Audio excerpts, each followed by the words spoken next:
Welcome to Stellar Newsium. News YouTube News Hub. Stellar News PH, YouTube news channel. Subscribe now. Dito sa Stellar Network ay siguradong updated ka sa showbiz news at iba pa. Kaya kung first time mo dito ay mag-subscribe ka na. Ibinahagi ng celebrity mom na si Marian Rivera ang isang espesyal na sandali para sa kanyang anak na si Zia Dantes, na nag-fangirl mode habang nanonood ng Olivia Rodrigo's God's World Tour sa Philippine Arena noong Sabado. Sa Instagram post ni Marian, makikita si Zia na sobrang saya habang pinapanood ng live ang kanyang idolo. Sa maikling video, makikita si Zia na abot langit ang ngiti at tila nasa cloud9 habang sumasabay sa mga kanta ni Olivia. Isa itong tunay na core memory para kay Zia, isang alaala na tiyak niyang babaunin habang siya ay lumalaki. Nagpahayag si Marian ng kanyang suporta at pagmamahal para kay Zia sa caption ng kanyang post. Ipinapakita kung gaano niya pinahalagahan ang kaligayahan at interes ng kanyang anak. Kung saan ka masaya, anak, nandito lang kami para suportahan ka. We love you. Olivia Rodrigo, salamat pinasaya mo si Ate Zia. Ang isinulat ng aktres na tinag si Olivia Rodrigo, ang sikat na star na kilala sa mga kantang madaling nakakaantig sa damdamin ng mga fans, mapabata man o matanda. Agad na umani ng libu-libong likes at comments ang post ni Marian mula sa kanyang mga followers na tuwang-tuwa sa cute na fangirl moment ni Zia. Maraming fans ang humanga sa Dantes family dahil, sa kabila ng kanilang kasikatan, ipinapakita nila ang pagiging simple at suportado sa isa't isa pagdating sa mga hilig at interes ng bawat miyembro ng pamilya. Para kay Zia, na bata pa ngunit nagpapakita na ng kumpiyansa at sariling hilig, ang concert na ito ay tila katuparan ng isang pamilya. Ang makita ng live si Olivia Rodrigo sa harap ng napakaraming tao sa isa sa pinakamalaking venue sa bansa. Napansin din ng fans kung gaano kaswerte si Zia na magkaroon ng mga magulang na tulad ni Marian at Dingdong Dantes na laging nandyan para suportahan siya sa kahit anong okasyon, mula sa mga concert, school events, at iba pang mahalagang pangyayari sa kanyang buhay. Samantala, patuloy na ibinabahagi ng Dantes family ang ilang bahagi ng kanilang pang-araw-araw na buhay sa social media na nagpapakita ng kanilang pagiging grounded kahit na sila ay sikat. Para kay Marian, ang pagsuporta sa interes ni Zia, malaki man o maliit, ay laging isang prioridad. Tulad nga ng sinabi niya, kung saan ka masaya, nandito lang kami, isang mensahe na tumago sa puso ng maraming magulang na nakaka-relate sa kasiyahang makita ang kanilang anak na nakakaranas ng espesyal na sandali.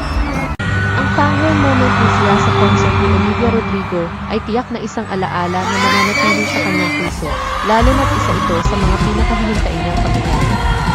Excited ang mga fans na makita pa ang iba pang adventurous at milestones ni Zia, at may ilan pang nagtataka kung susundan ba niya ang yapak ng kanyang mga magulang at papasok din sa showbiz balang araw. Pero sa ngayon, ang mahalaga ay masaya si Zia sa kanyang mga interes at mukhang si Olivia Rodrigo ang nasa tuktok ng listahan. Sa patuloy na suporta ni Marian at Dingdong, tiyak na maraming pang core memories ang gagawin ni Zia na dadalhin niyang habang buhay. Ibinahagi ng celebrity mom na si Marian Rivera ang isang espesyal na sandali para sa kanyang anak na si Zia Dantes, na nag-fangirl mode habang nanonood ng Olivia Rodrigo's God's World Tour sa Philippine Arena noong Sabado. Sa Instagram post ni Marian, makikita si Zia na sobrang saya habang pinapanood ng live ang kanyang idolo. Sa maikling video, makikita si Zia na abot langit ang ngiti at tila nasa cloud9 habang sumasabay sa mga kanta ni Olivia. Isa itong tunay na core memory para kay Zia, isang alaala na tiyak niyang babaunin habang siya ay lumalaki. Nagpahayag si Marian ng kanyang suporta at pagmamahal para kay Zia sa caption ng kanyang post. Ipinapakita kung gaano niya pinahalagahan ang kaligayahan at interes ng kanyang anak. Kung saan ka masaya, anak, nandito lang kami para suportahan ka. We love you. Olivia Rodrigo, salamat pinasaya mo si Ate Zia. Ang isinulat ng aktres na tinag si Olivia Rodrigo, ang sikat na star na kilala sa mga kantang madaling nakakaantig sa damdamin ng mga fans, mapabata man o matanda. Agad na umani ng libu-libong likes at comments ang post ni Marian mula sa kanyang mga followers na tuwang-tuwa sa cute na fangirl moment ni Zia. Maraming fans ang humanga sa Dantes family dahil, sa kabila ng kanilang kasikatan, ipinapakita nila ang pagiging simple at suportado sa isa't isa pagdating sa mga hilig at interes ng bawat miyembro ng pamilya. Para kay Zia, na bata pa ngunit nagpapakita na ng kumpiyansa at sariling hilig, ang concert na ito ay tila katuparan ng isang pamilya.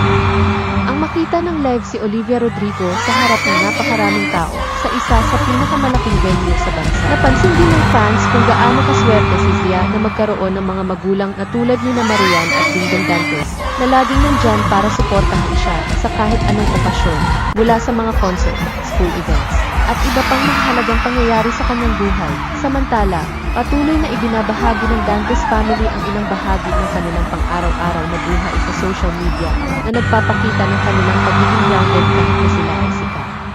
Para kay Marian, ang pagsuporta sa interes ni Zia, malaki man o maliit, ay laging isang priority. Tulad nga ng sinabi niya, kung saan ka masaya, nandito lang kami, isang mensahe na tumago sa puso ng maraming magulang na nakaka-relate sa kasiyahang makita ang kanilang anak na nakakaranas ng espesyal na sandali. Ang fangirl moment ni Zia sa concert ni Olivia Rodrigo ay tiyak na isang alaala na mananatili sa kanyang puso, lalo na't isa ito sa mga pinakahihintain niyang pangyayari.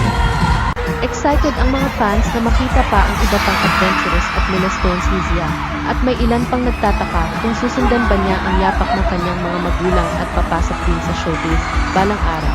Pero sa ngayon, ang mahalaga ay masaya si Zia sa kanyang mga interes at mukhang si Olivia Rodrigo ang nasa tuktok ng listahan. Sa patuloy na suporta ni na Marian at Dingdong, tiyak na maraming pang core memories ang gagawin ni Zia na dadalhin niya habang buhay. Ano ang masasabi niyo sa issue natin today? This has been Angelo, hanggang sa susunod na balita.